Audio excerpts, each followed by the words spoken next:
12시 많은 참여 바랍니다.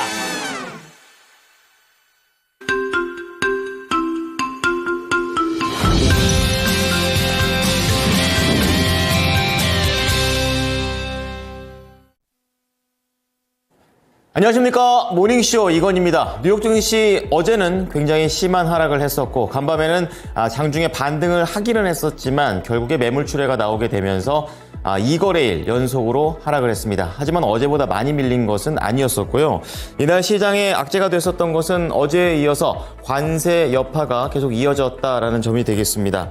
또 일부 러시아 그리고 우크라이나 전쟁과 관련해서는 휴전에 대한 반보 앞서는 개선되는 흐름들도 나오게 되면서 이날 시장에서는 주중에 발표될 관련된 지표들을 기다리게 되면서 이날 약세 마감했습니다.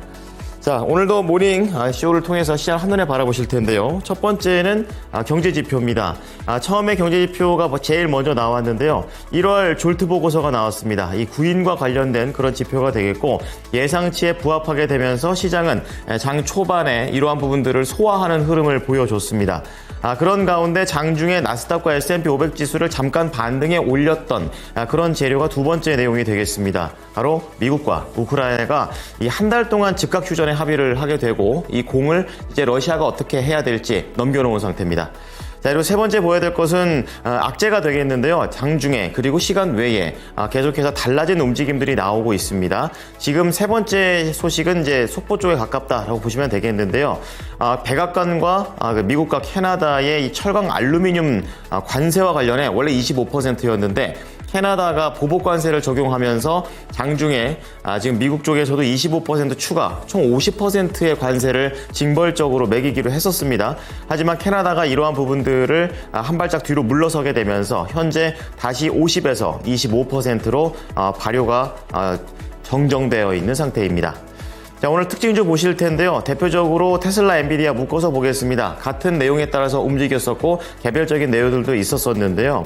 어제 하락을 뒤로 하고 이날은 상승했다라는 점을 볼 수 있습니다. 자, 그런 가운데 슈퍼 마이크로 컴퓨터 같은 경우에는요. 이날 급등세를 보여줬었는데요. AI와 관련해서 물음표가 아니라 느낌표가 찍히게 되면서 시장에서 긍정적으로 내다봤습니다. 자, 그런 가운데 중국차 3인방 역시 이날 상승세를 보여줬습니다.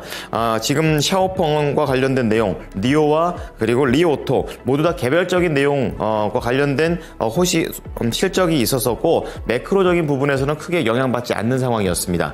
그런 가운데 마지막으로 전력 인프라 체크해 볼 텐데요. 앞서 말씀드렸던 세 번째 헤드라인, 그러니까 미국과 캐나다의 이런 전력을 두고 기싸움을 벌이는 바 있었습니다. 이것 때문에 장중에 관련주들이 수혜를 입지 않을까라는 그런 내용에 따라 올랐고 지금 시간의 흐름을 좀 체크를 해보게 되면 추가적인 상승세를 보여주고 있습니다.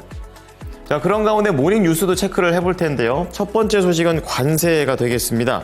미국이 12일부터 이제 얼마 안 남았습니다. 철강 관세에 대해서 발효를 하게 되고 국내에서는 이러한 부분들을 어떻게 방어할지가 귀추가 주목되고 있는 그런 상황입니다.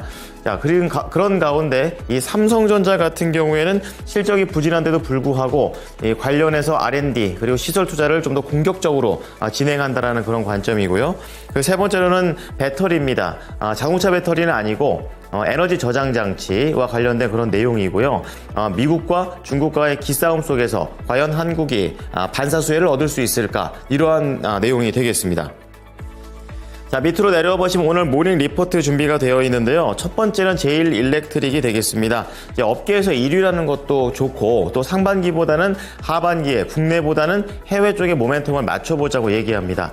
자, 그런 가운데 오랜만에 LG전자가 목표 주가가 상향 조정됐는데요. 실적이 잘 나올 것으로 지금 예상이 되고 있습니다. 이제 그런 가운데 여기에 인도 법인까지 진출을 좀 하려는 움직임이 보이면서 모멘텀을 받습니다. 자, 다음은 게임주 쪽에서 대표적인 종목 넷마블인데요. 목표 주가를 하향 조정을 했습니다. 주력 게임 자체가 이제 평균적으로 매출이 하향 평준화되는 그런 상황에서 새로운 모멘텀은 무엇이 있을까? 아직까지 검증되지 않은 관점에서 목표 주가는 내려졌습니다. 자, 뉴욕 증시 3대 지수 체크해 보겠습니다. 이날 다우 지수가 유독 밀렸습니다. 관세의 영향을 받았는데요. 철강 그리고 알루미늄 쪽이 되기 때문에 지금 성장주 쪽보다는 다우 지수가 더 많이 밀렸다라는 것이 특징이 되겠습니다. 1.1% 하락을 했고 이날 나스닥 같은 경우에는 반대로 0.1% 저가 매수세와 제한적인 반등세 나와줬습니다. 여기에 영향을 받게 되면서 종합 S&P 500 지수는 0.76%를 기록하게 되면서 세부적으로 종목들은 실적에 따라서 등락을 거듭했습니다. 첫 번째 헤드라인부터 보시겠습니다. 경제 지표를 소화했던 뉴욕 증시의 초반 분위기가 되겠는데요. 미국의 노동시장의 수요를 보여주는 1월 구인 규모가 전월 대비 소폭 증가한 것으로 나타났습니다. 1월 졸트 보고서에 따르면 774만 건, 전월 대비 23만 건 늘었습니다. 예상치에는 부합했고요. 이 미국의 구인 건수는 앞서서 지난해 9월 3년 8개월 만에 최저 수준까지 떨어진 다음에 현재까지 완만하게 회복 흐름을 보여주고 있는데요. 다만 문제가 되는 것은 세부적인 지표 중에 구인 공고수가 되겠습니다. 부진했습니다. 2년 만에 최저치를 기록했고 원인으로 들 수 있는 것은 트럼프 대통령의 정책에 따라서 경제적인 스트레스 징후가 커지고 결국에 기업들이 고용을 단기적인 관점에서 미루고 있다는 것이 영향을 미쳤습니다. 자, 두 번째로 봐야 될 것은 러시아와 우크라이나 전쟁과 관련된 그런 내용인데요. 지난달 28일 크게 대통령끼리 싸움을 했었었고 그 이후에 분위기가 안 좋았습니다. 지금 그런 이후에 모이게 되면서 고위급 회의를 열었는데요.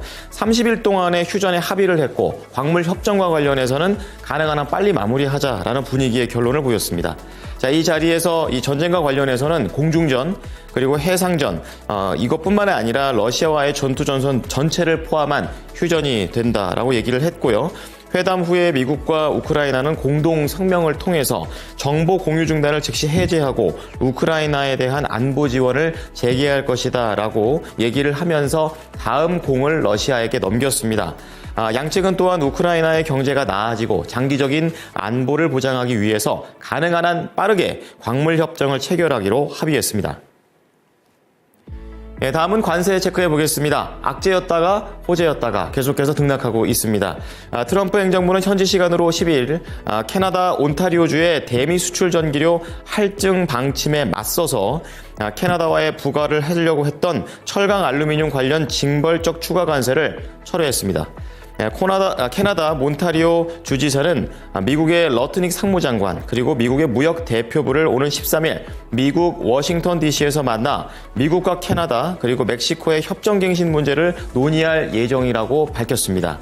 앞서서 장중에 이 트럼프 대통령은 트루스 소셜을 통해 캐나다에서 미국으로 수입되는 철강 알루미늄 관세와 관련해 기존 25%에서 캐나다의 움직임을 봐서 징벌적으로 추가 25%를 더해 50으로 올리겠다라고 말한 바 있었습니다.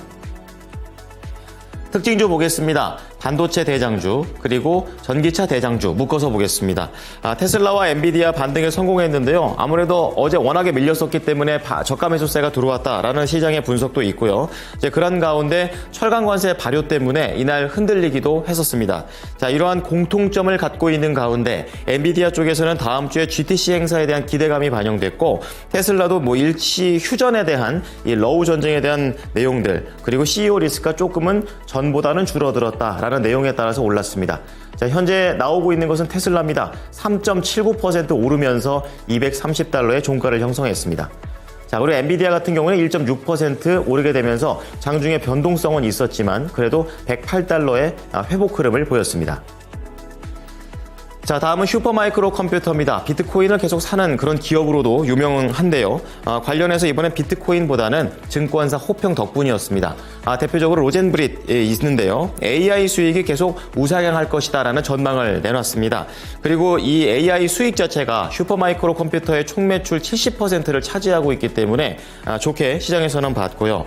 이 근거로 들 수 있는 것은 혁신적인 설계 기술을 보유하고 있다라는 내용을 들면서 목표 주가 $60. 그리고 다른 경쟁사들도 이러한 내용을 안 좋게 받아들인 게 아니라 동반 상승으로 받아들였습니다. 자, 슈퍼마이크로 컴퓨터 10%나 장대 양봉을 보여주게 되면서 $40의 종가를 형성했습니다. 자, 다음은 중국차 3인방 체크해 보겠습니다. 샤오퐁에서는 휴머노이드 로봇에 투자한다라는 개별적인 이슈, 그리고 니오에서는 21일 날 예정되어 있던 실적 전망이 있는데요. 긍정적으로 나왔습니다. 덕분에 리오토까지 같이 올라가게 됐고요. 오늘 니오는 17%나 급등하면서 $5 선에 안착했습니다. 자, 마지막으로 전력 인프라 보겠습니다. 이 캐나다 온타리오 주지사의 할증 소식 때문에 영향을 받았습니다. 아무래도 미국하고 캐나다가 싸우다 보니까 그동안 캐나다에 의존했던 부분이 미국 기업한테 가지 않을까, 그런 내용에서 비스트라 에너지가 5.4%나 반사수의 기대감으로 올라갔습니다. $114에 거래를 마쳤고, 컨스텔레이션 에너지 같은 다른 종목들도 동반 상승했습니다. 그리고 시간 외에서는 아까 말씀드린 대로 이러한 추가 관세를 철회한다고 얘기를 했었는데요. 관련주들은 그럼에도 불구하고 시간 외에 0.3%대의 상승세를 이어갑니다.